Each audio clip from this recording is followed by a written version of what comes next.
Hello everyone, my self Vinay Singh. आज हम लोग थर्मोडायनेमिक्स में बेटा एंथैल्पी को डिस्कस करेंगे। एंथैल्पी एक बहुत ही प्यारा कॉन्सेप्ट है और इसमें बच्चों को हाईली कंफ्यूजन भी होता है। ओके, तो देखो इस टॉपिक को स्टार्ट करते हैं। एंथैल्पी को कैसे समझोगे बच्चे? तो देखो इसमें बेटा एंथैल्पी का जो मेनली जो सिंबल हम लोग यूज करते हैं वो डेल्टा एस से दिखाते हैं। तो डेल्टा लग जाएगा तो मतलब चेंज इन एंथैल्पी को दिखाएगा। बेसिकली नॉर्मल एंथैल्पी का बच्चे सिंबल एच होता है। डन हो गया। अब देखो एंथैल्पी की हमें नीड क्यों पड़ी? जब हम लोगों ने इंटरनल एनर्जी को पढ़ा या फर्स्ट लॉ थर्मोडायनेमिक्स को पढ़ा, तो फर्स्ट लॉ थर्मोडायनेमिक्स में जो हम स्पेशली बेटा डेल्टा यू मेजर करते हैं, ओके, इसको इंटरनल एनर्जी बोला जाता है। तो जो ये हीट मेजरमेंट किया जाता है ये कांस्टेंट वॉल्यूम पे मेजर किया जाता है। ओके, यानी delta U is measured at constant volume. इसको तुम्हें फील करना चाहते हो तो जरा देखते, जरा कैसे समझोगे। क्योंकि देखो एंथैल्पी को जानने से पहले क्या ना कि थोड़ा इसमें कुछ प्रॉब्लम क्यों हुआ जरा इसको समझ लेते हैं, तब थोड़ा एंथैल्पी को समझना आसान हो जाएगा। एंथैल्पी की नीड क्यों पड़ी? तो बेटा देखो हमारे पास जो फर्स्ट लॉ थर्मोडायनेमिक्स होता है, delta U is equal to Q plus इसको पी डेल्टा वी लिख सकते हो। डन। अब बच्चे क्या ना कि प्रोसेस हमारा मान लो कि एट कांस्टेंट वॉल्यूम है। एट कांस्टेंट वॉल्यूम पे अगर हमारे पास जो इन्वायरमेंट है कांस्टेंट वॉल्यूम है समझो, तो बेटा कांस्टेंट वॉल्यूम आएगा तो this term should be zero, delta we should be zero हो जाएगा। तो क्या बचेगा? डेल्टा यू क्यू के बराबर बचेगा। तो डेल्टा यू किसके इक्विवेलेंट आ गया? यानी क्यू वी के बेटा इक्विवेलेंट आ गया। तो इससे क्या कंक्लूजन निकला? यानी heat is measured at constant volume, this is known as internal energy. यानी कांस्टेंट वॉल्यूम पे जो हीट मेजरमेंट किया जाता है उसको इंटरनल एनर्जी से मेजर किया जाता है। डन हो गया। अब देखो बहुत सारे ऐसे रिएक्शंस है जो कांस्टेंट वॉल्यूम पे मेजर नहीं किए जाते थे, तो अब हमें क्या ना कि उसमें एक नए थर्मोडायनेमिक फंक्शन को इंट्रोड्यूस करना था।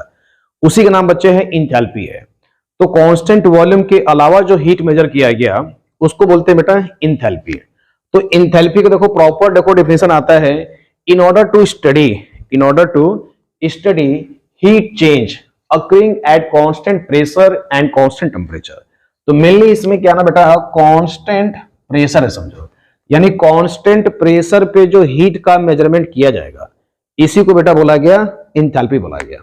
अब देखो आगे मैंने इसमें और भी मेंशन किया है, a new thermodynamic function is introduced is called enthalpy। तो बेसिकली यहां पर जो मैंने डेल्टा एच लिखा है आप इसको सिंपली क्या ना कि एच लिख सकते हो, is called enthalpy। तो इंथैल्पी का मतलब समझ में आ गया। इंथैल्पी बच्चे क्या है कि heat is measured at constant pressure, और new thermodynamic function is called enthalpy. यानी कांस्टेंट प्रेशर पे जो हीट का मेजरमेंट किया जाएगा इसी को बोलते हैं इंथैल्पी। क्योंकि ऐसे बहुत सारे रिएक्शन है जो कांस्टेंट वॉल्यूम पे नहीं मेजर किए जाते हीट वगैरह, उसके कुछ ड्रॉबैक थे फर्स्ट लॉ थर्मोडायनेमिक्स के, तो इसलिए हमें एक नया पैरामीटर यूज करना पड़ा जिसका नाम बच्चे है इंथैल्पी है। देखो इंथैल्पी को यहां पर मैंने फीचर्स में पॉइंट भी मेंशन किया है। Enthalpy that is delta H is equal to QP, यानी heat is measured at constant pressure is called delta H। यहां तक डन हो गया अच्छे से। अब देखो इसके रिगार्डिंग क्या ना कि जो एंथैल्पी का मैथमेटिकल रिलेशन आता है, यानी मैथमेटिकल रिलेशन आप ये भी मेंशन कर सकते हैं, हेडिंग डाल सकते हैं, the mathematical expression of enthalpy.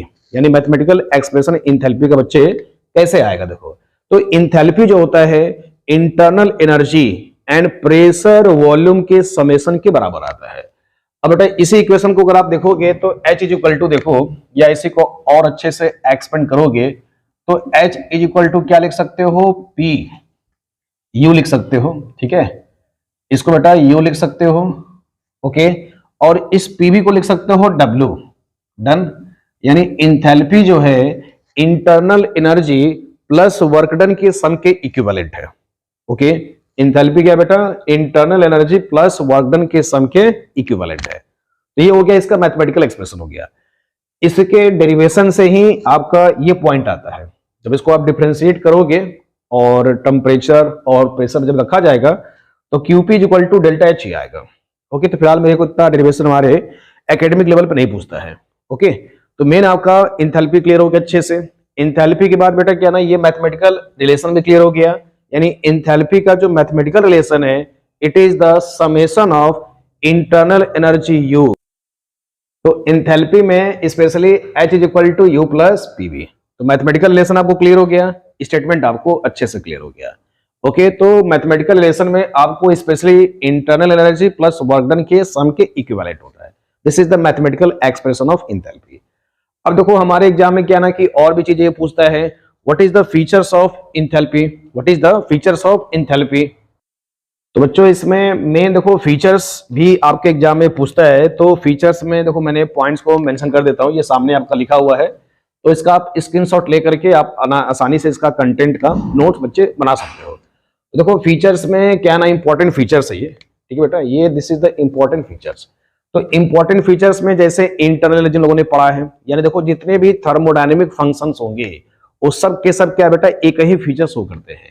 पहला क्या शो करेगा, ये एक स्टेट फंक्शन है। स्टेट का मतलब जानते हो जो इनिशियल पे फाइनल पे डिपेंड करता है, पाथ पे डिपेंड नहीं करता है। जितने भी थर्मोडायनेमिक फंक्शन होंगे these are the state function. Done. दूसरा बच्चे पॉइंट देखो, ये absolute value h can't be determine, यानी कि तुम्हें एग्जैक्ट अगर h निकालना होगा, एब्सोल्यूट h का मतलब एग्जैक्ट h निकालना होगा, तो ये निकालना मुश्किल होता है। हम क्या निकालते हैं थर्मोडायनेमिक बच्चे, इसका चेंज कैलकुलेट कर सकते हैं, डेल्टा एच यानी फाइनल माइनस इनिशियल निकाल सकते हो, यानी प्रोडक्ट में क्या चेंज हुआ एनर्जी का और रिएक्टेड में क्या एनर्जी का चेंज है, ये दोनों का जो डिफरेंस निकालोगे ना, यही आप कैलकुलेट बच्चे कर सकते हो। ओके, अब देखो जितने भी थर्मोडायनेमिक फंक्शन होते हैं ये 2 पॉइंट या शुरुआत के समझो कि 1 2 3 पॉइंट्स कॉमन होते हैं। क्लियर हो गया, यानी कि एक्सटेंसिव प्रॉपर्टी भी शो करता है, इंटरनल एनर्जी भी शो कर रहा था। क्लियर हो गया अच्छे से। तो इन सारे पॉइंट का बच्चे क्या ना कि आप अलग से स्क्रीनशॉट ले लीजिए। तो बेटा इसके बाद हम लोग का नेक्स्ट टॉपिक है relation between delta H and delta U है। तो ये इस पर क्या ना कि आपका न्यूमेरिकल हो गया या ऑब्जेक्टिव हो गया या बोर्ड लेवल पे या स्कूल लेवल पे इसका डेरिवेशन इंपॉर्टेंट है। ये 2 मार्क्स में या 3 मार्क्स में इसका एकेडमिक लेवल पे डेरिवेशन बच्चे पूछा जाता है। डन। तो देखो मेरे को डेल्टा एच या और डेल्टा यू में मेरे को रिलेशन पता करना है या इसका डेरिवेशन मेरे को प्रूव करना कैसे करना है। ओके, तो इसमें जो रिलेशन आता है delta H is equal to delta U plus delta N G R T आता है। डन हो गया। तो देखो इसको कैसे प्रूव किया जाएगा, तो हमने इसमें क्या ना कोई जनरल इक्वेशन एज्यूम कर लिया है। सपोज N1 ए गैस है और N2 बी बेटा गैस है समझो। ओके, तो अब इसमें मैंने रिएक्टेंट के लिए प्रेशर वॉल्यूम है और इसमें N1 RT है। देखो इसमें बच्चे एंथैल्पी, देखो एंथैल्पी को जब आप मेजर करते हो तो बेटा एंथैल्पी क्या होता है, यानी heat is measured at constant pressure and constant temperature.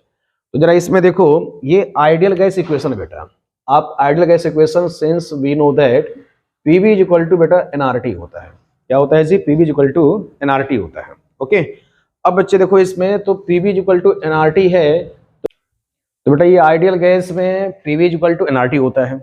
अब मेरे को देखो इसमें एंथैल्पी को नोटिस करना है, तो बेटा एंथैल्पी क्या होता है, तो बच्चों इसमें एंथैल्पी जो मैंने बताया अभी कि प्रेशर पे और टेम्परेचर के कांस्टेंट के दौरान हम लोग मेजर करते हैं। तो अब देखो जब आइडियल गैस नोटिस करोगे तो आइडियल गैस में बेटा क्या है, देखो प्रेशर आपका कांस्टेंट रहेगा। ओके, टेम्परेचर भी क्या है कांस्टेंट रहेगा, आर भी देखो क्या ना बच्चे गैस कांस्टेंट होता है। तो जो चेंजेबल है वो वॉल्यूम होगा और क्या होगा तुम्हारा मोल होगा समझो। तो रिएक्टेंट के लिए मोल क्या बेटा N1 है, प्रोडक्ट के लिए मोल हमने क्या यूज किया है N2। तो फॉर रिएक्टेंट के लिए जब आइडियल गैस निकालोगे तो प्रेशर क्या रहेगा कांस्टेंट, क्यों, क्योंकि मैं एंथैल्पी मेजर कर रहा हूं। तो एंथैल्पी के दौरान प्रेशर और टेम्परेचर कांस्टेंट रहेगा, और वैसे ही बेटा गैस कांस्टेंट होता है। क्लियर हो गया पूरी तरह से। तो इस वाले में PV1 is equal to N1 RT आ गया। ओके, ऐसे ही क्या बेटा प्रोडक्ट ले निकालो, तो बेटा प्रोडक्ट ले निकालोगे तो PV2 और बेटा ये क्या आएगा N2 RT आएगा। यहां तक अच्छे से क्लियर हो गया। अब जरा देखो मेरे को क्या निकालना बेटा एंथैल्पी निकालना है। तो एंथैल्पी का देखो रिलेशन क्या ना, फॉर एंथैल्पी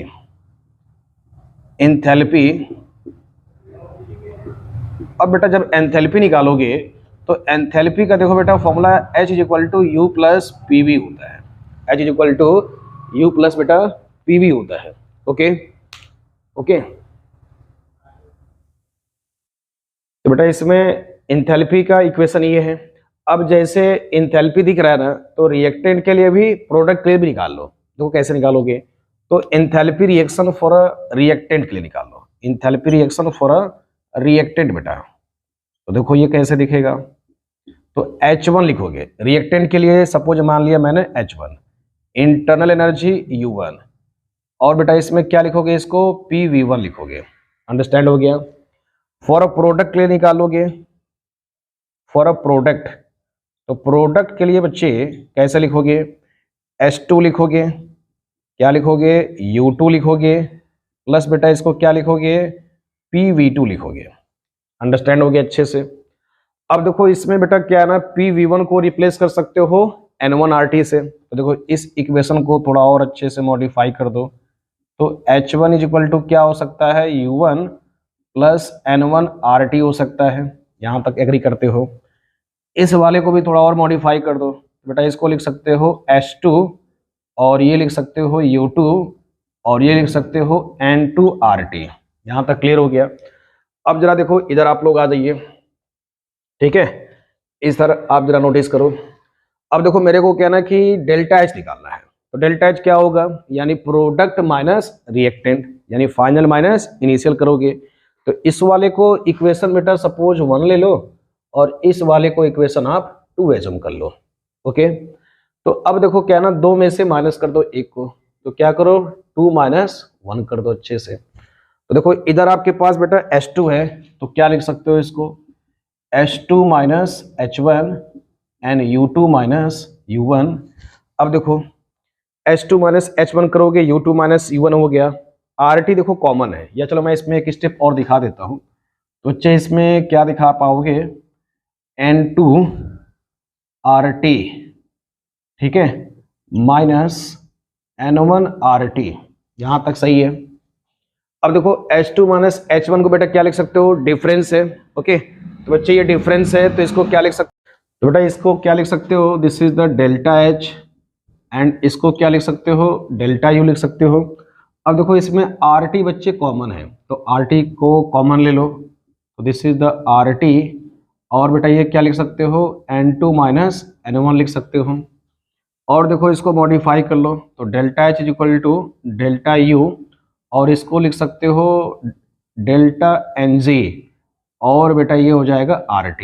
तो this is the relation between delta H and delta U। देखो इसमें आपको सारे का मिनट क्लियर करना है अच्छे से। अब देखो मेन इसमें ये आया डेल्टा NG, तो वेयर डेल्टा NG को लिख सकते हो N2 माइनस N1। देखो इससे क्या समझ में आया, N2 बेटा क्या समझ में आता है, ये प्रोडक्ट का मोल है, N1 किसका है जी, रिएक्टेंट का मोल है, जो कि गैसियस में होना चाहिए। तो इसका मिनट है, डेल्टा का मतलब डिफरेंस, N का मतलब मोल, G का मतलब gaseous, the difference of gaseous product minus gaseous reactant. Okay, तो ये डेल्टा NG का मतलब हो गया।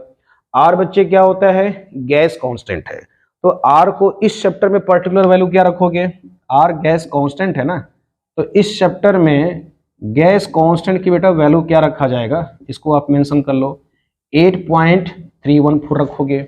यूनिट क्या रखोगे इसका, joule, kelvin inverse and mole inverse, and temperature को जनरली क्या ना बेटा केल्विन में रखेंगे। ओके, ये टेम्परेचर आपका केल्विन में रखा जाएगा।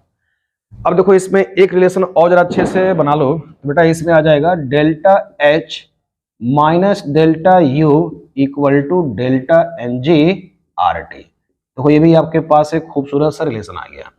ऑब्जेक्टिव में क्या ना कि इसका तुमसे डिफरेंस बेटा पूछता है, तो देखो one of the finest derivation आपके पास आ गया। इस पर क्या ना देखो न्यूमेरिकल बड़े अच्छे पूछते हैं, न्यूमेरिकल के साथ साथ ऑब्जेक्टिव भी ठीक ठाक पूछता है।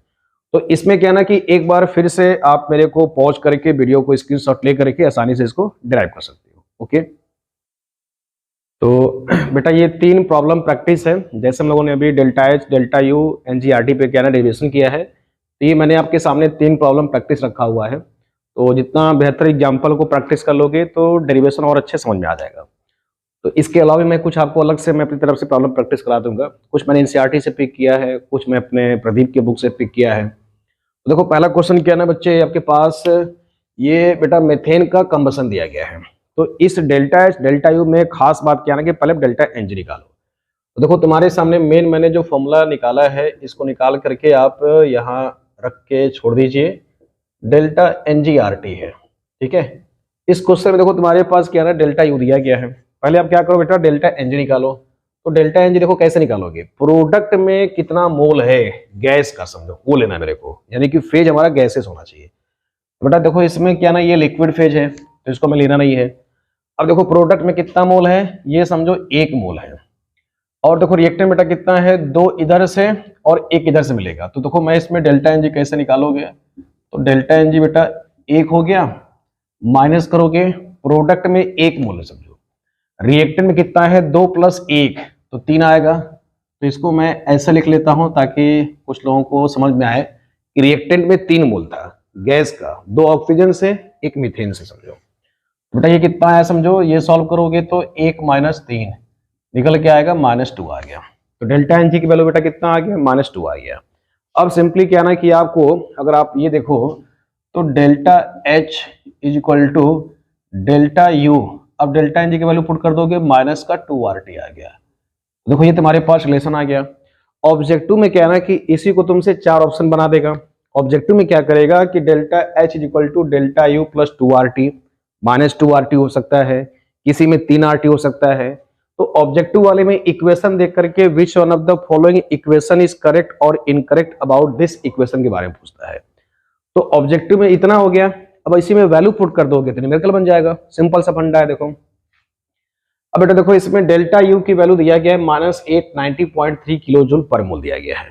ओके, तो इसमें अब क्या ना कि आप इसकी वैल्यू रख दो। तो बच्चे इसमें आप इसकी वैल्यू जब पुट करोगे तो कुछ ऐसे है देखो, तो delta H is equal to, देखो ये किलो जूल में है और तुम्हारा जो डेल्टा एच का यूनिट आएगा जूल में आएगा समझो। तो शर्त ये है कि या तो इसको 10³ कर लो, 1 किलो में 1000 होता है समझो। तो मैं इसको क्या कर लेता हूं, इसको ऐसे रहने दो -890.3, ठीक है बच्चे। अब देखो इसमें किलो जूल में मैं रहने देता हूं और ये 2 है, आर की वैल्यू बेटा क्या ना 8.314। टेम्परेचर बच्चे देखो, टेम्परेचर 298 केल्विन है, ये आपके पास देखो आ गया 298 केल्विन आ गया। तो मैं इस वाले में क्या ना कि 1000 से डिवाइड कर देता हूं। आप इस वाले क्वांटिटी को अगर 1000 में डिवाइड कर दोगे तो बेटा ये आपके पास किलो जूल में आ जाएगा। क्लियर हो गया अच्छे से, ठीक है। तो मैं इसको 10³ से मल्टीप्लाई कर दो, क्योंकि थोड़ा ये मेरे लिए कैलकुलेशन आसान दिख रहा है। तो डेल्टा एच देखो कैसे निकलोगे, मैं आसानी वे में कैसे निकाल सकता हूं, ठीक है। अब देखो बच्चे माइनस का 2 × 8.3 इसको ले लो। अब देखो अप्रोक्स क्या ना, देखो मैंने इसमें वैल्यू को समझो कम किया है, मैंने 8.314 में 14 को क्या है ना अप्रोक्स लिया है बच्चे, और 298 को क्या ना कि बेटा आप 300 लिख लो, कैलकुलेशन थोड़ा इजी हो जाएगा। अब देखो ये तुम्हारे पास 1000 है तो 2 जीरो से काट दोगे इसको, अंडरस्टैंड हो गया। अब देखो यहाँ पर बच्चे क्या है ना कि माइनस का 890.3 चल रहा है, किलो जूल में चल रहा है, इसी का ध्यान रखना है क्योंकि इधर भी मैंने किलो जूल में बना लिया। ये थोड़ा कैलकुलेशन आसान है समझो। तो बेटा इसमें क्या आएगा, देखो अब यहाँ से 3 दूना के 6 समझो, 6 × 8.3 और नीचे बेटा 10 आ गया। अब देखो माइनस का 890.3, अब देखो 6 का टेबल में देखो मालूम होता है आसानी से, तो बेटा कितना हो जाएगा 6 × 3 = 18 और 8 × 48 = 49। ये देखो इतना आ गया, नीचे 10 है समझो, तो ये बेटा कितना आएगा -890.3 और बेटा ये आ जाएगा 4.98 आ जाएगा। अब देखो इसको माइनस कर लोगे, देखो ये तुम्हारे पास कैलकुलेशन करने का तरीका है समझो। इसका स्क्रीनशॉट ले लो, इन 2 प्रॉब्लम प्रैक्टिस को पॉज करके पहले आप करो, फिर मेरे को इसका सोल्यूशन बताओ। ओके, तो आई होप कि आप ये 2 प्रॉब्लम प्रैक्टिस बेटा किया होगा। तो इन दोनों में देखो मैं आपको हिंट कर देता हूं, आप इसका सॉल्यूशन आप मुझे करके कमेंट सेक्शन में मेंशन करना, क्योंकि मैं भी चाहता हूं कि आप थोड़ा आप मेरे साथ जुड़े हैं तो आप इस प्रॉब्लम प्रैक्टिस को बेटा करें। ओके, तो बेटा इसका देखो मैं आपको हिंट कर देता हूं। तो इसमें स्पेशली देखो मेन हमारा टारगेट इक्वेशन वही है कि delta H is equal to delta U plus delta N G R T है। तो मेनली आपको क्या निकालना है, डेल्टा एन जी निकालना है। तो मैं आपको डेल्टा एन जी का थोड़ा आर्ट बता देता हूँ कैसे निकालते हैं समझो। तो मेन प्रोडक्ट में देख लो बेटा, ये लिक्विड है, ओके, CO2 गैस है, N2 गैस है। ये थोड़ा एक बेहतरीन क्वेश्चन है। CO2 गैस ये आपके एनसीईआरटी में बच्चे दिया गया है, ये एनसीईआरटी से मैंने पिक किया, एनसीईआरटी के एक्सरसाइज में क्वेश्चन बेटा दिया गया है, तो आप उसको वहां से चेक कर सकते हो। N2 गैस है, तो प्रोडक्ट में देखो कितना आ गया जी, तो डेल्टा एन जी बेटा इसका निकालोगे तो प्रोडक्ट में 2 आ गया ना, 2 माइनस करना ना, क्योंकि प्रोडक्ट माइनस रिएक्टेंट के गैस के मोल लेना है। तो देखो N2 का 1 मोल, CO2 का 1 मोल, ओके। अब देखो ये बेटा तुम्हारा अमोनियम साइनाइड जो है ना, ये तुम्हारा सॉलिड फेज में है, 3/2 है इसको, तो 2 माइनस करोगे बच्चे 3/2, आंसर बेटा इसका निकालो, ये तो आएगा 4 माइनस 3 दैट इज 1/2 आएगा। क्लियर हो गया अच्छे से? ओके, तो ये 3/2 था, ये तुम्हारा ठीक है, माइनस का 4 3 ठीक है, 1/2 आ गया बच्चे। अब देखो इसमें फॉर्मूले में जब पुट करोगे तो बेटा delta H is equal to delta U plus क्या आ जाएगा जी, RT/2 आ जाएगा। तो ये मेन रिलेशन आप बना लिए। अब सब कुछ क्या ना, वैल्यू को आपको पुट करना है। तो बेटा डेल्टा यू की वैल्यू देखो किलो जूल में दिया गया है, तो जो मेरा तरीका है कि आप जो आर और टी वाला है ना, इसको 1000 से डिवाइड कर दो, मतलब इस वाले को क्या ना कि आप बना दो किलो जूल में, और ये पहले से दिया गया है, फिर अप्रोक्स थोड़ा बहुत लेकर के करोगे तो कैलकुलेशन बहुत ईजी हो जाएगा। तो इतना आप कैलकुलेशन करके मेरे को इसका आंसर बताना, ठीक है, कमेंट सेक्शन में बच्चे। देखो इस क्वेश्चन को कैसे करोगे, इसमें बेटा देखो आपके पास ओनली N2 गैस है, पानी देखो लिक्विड में है, पानी लिक्विड वैसे होता ही है। NaCl बेटा क्या है ना, सॉल्ट है, सॉलिड के फॉर्म में अच्छे से है, ये भी सॉलिड है, ये भी एक्वस में है, कोई मतलब नहीं है। तो बेटा इस वाले का जो तीसरे वाले में जो डेल्टा Ng आएगा, तो इसमें सिर्फ आएगा 1 माइनस 0, तो ये सिर्फ और सिर्फ क्या आएगा जी, 1 आ गया। तो बेटा इसमें कितना आएगा, delta H is equal to delta U और ये प्लस RT आएगा। अब इसमें वैल्यू को पुट कर दोगे तो डेल्टा H आ जाएगा, समझो। क्लियर हो गया? तो ये दोनों का आंसर मुझे निकाल के बच्चे आप मुझे कमेंट सेक्शन में मेंशन करना। तो बच्चों इसके अलावा क्या ना, कुछ मेरे पास भी बेहतरीन एग्जांपल है जिसे मैं आपको करा देना चाहता हूं। इसमें आप मेरे को जो ऑब्जेक्टिव वाले क्वेश्चन पूछते हैं, N2 प्लस थ्राइस H2 है, बच्चे इसमें क्या बनता है, ट्वाइस अमोनिया गैस बनता है, ये भी गैस फेज में है और बेटा ये भी गैस फेज में है, N2 वैसे भी गैस फेज में एग्जिस्ट करता है। तो तुम्हें इसमें डेल्टा H और डेल्टा U का रिलेशन निकालना है टर्म्स ऑफ डेल्टा Ng के टर्म बच्चे।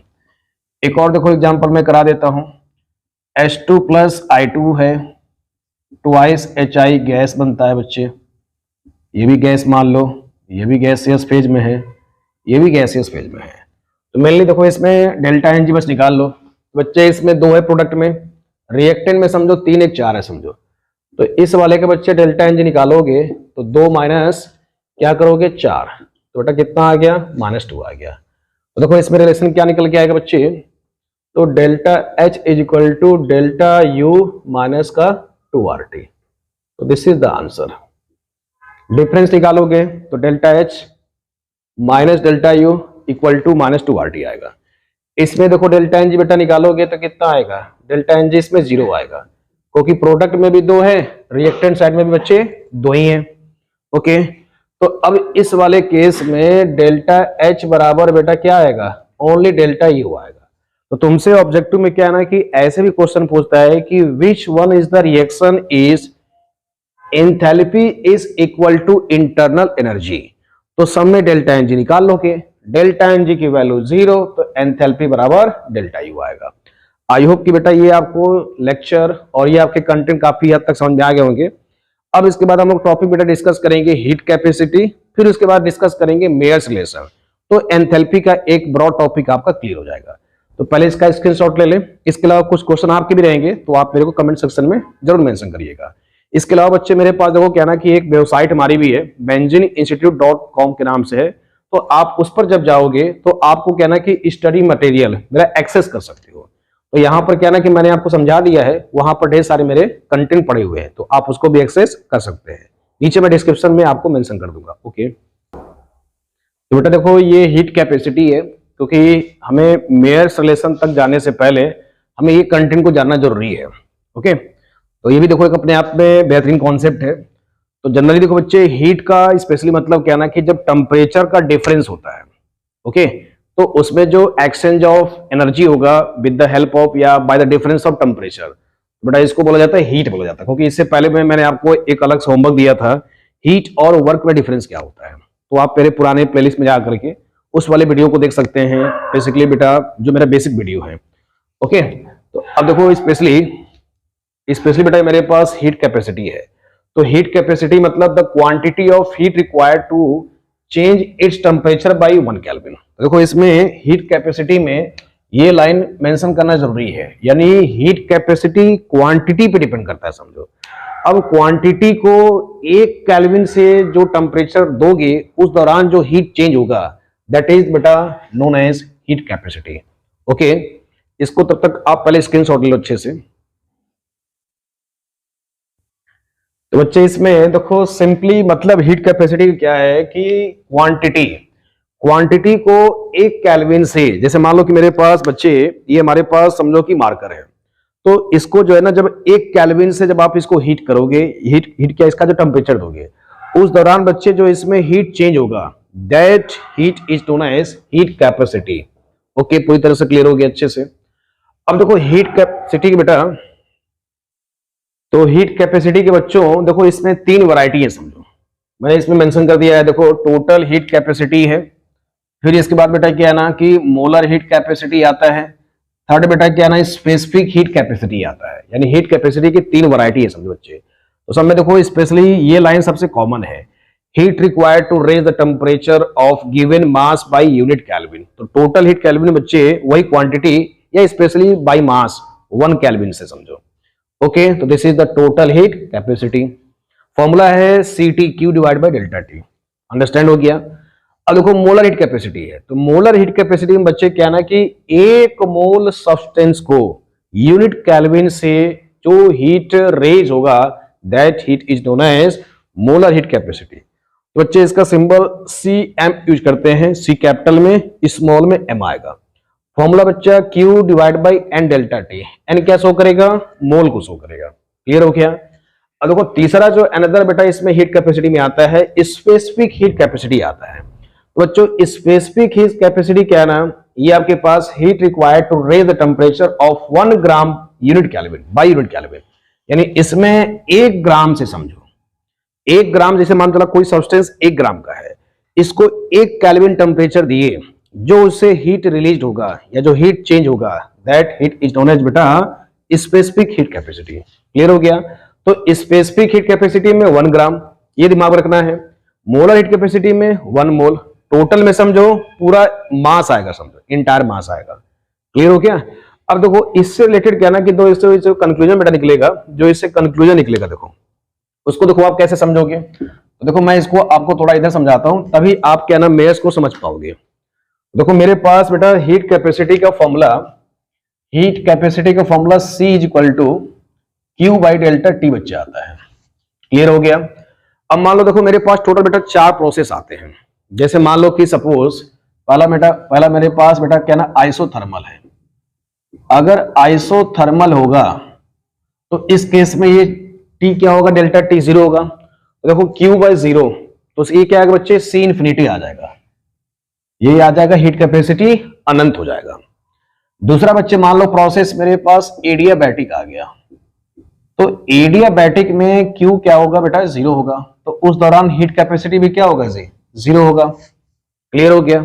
इसे देखो रिलेशन निकालो, क्योंकि आइसोथर्मल में डेल्टा टी शुड भी 0, तो ये आपका 0, Q बाई 0 मतलब 1 बाई 0 इनफाइनाइट होता है समझो। ये क्लियर हो गया। दो और प्रोसेस है समझो। अब जैसे मान लो बेटा आइसोबारिक है, आइसोबारिक मतलब प्रेशर कांस्टेंट है, तो उस दौरान उसको क्या मेंशन कर सकते हो, यानी इसको बेटा लिख सकते हो Cp, बोलो इसको लिख सकते हो Cp, और इसको क्या लिख सकते हो बच्चे, Qp लिख सकते हो, यानी Qp divide by delta T लिख सकते हो। ठीक है। अब देखो इससे क्या ना कि मेरे को आपको जब Cp और Cb समझ जाओगे तो मेयर्स को समझना देखो आसान हो जाएगा, मेयर्स को समझना बच्चे आसान हो जाएगा। अब जरा देखो, तो इसको मैं लिख सकता हूं Cp, तो Cp आगे बच्चे। अब देखो Qp को मैंने अभी मेंशन किया था एंथैल्पी में।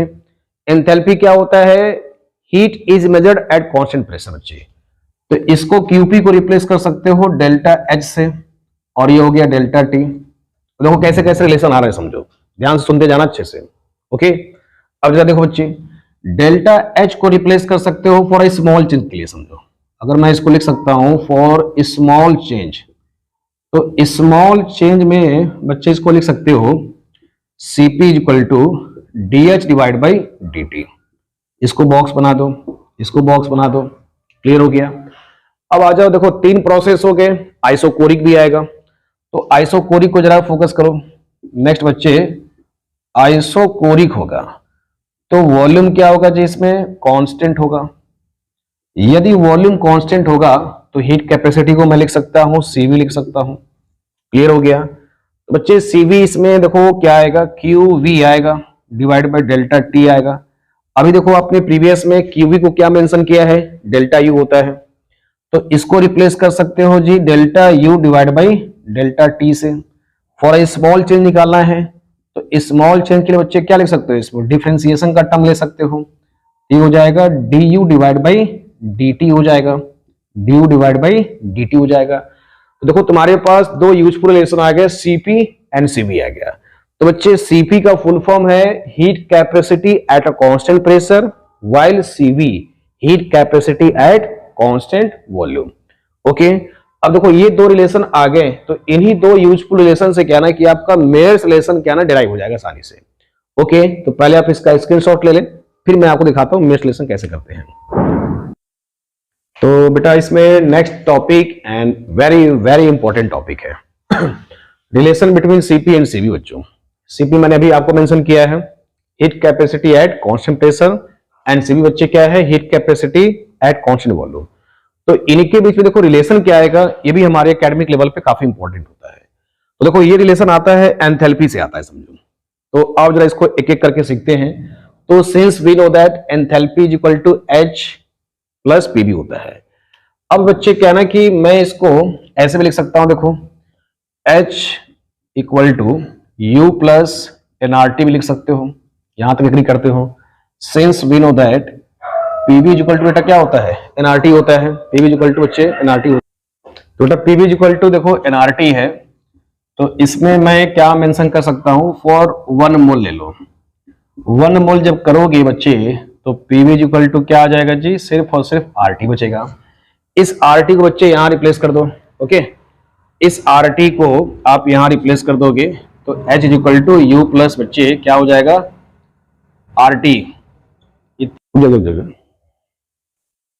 तो बेटा इसमें H equal to U plus RT कर दिए।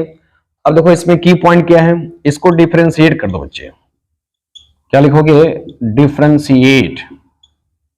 Okay, differentiate with respect to temperature, ये इसका शॉर्ट नोटेशन होता है, विथ रिस्पेक्ट टू टेम्परेचर।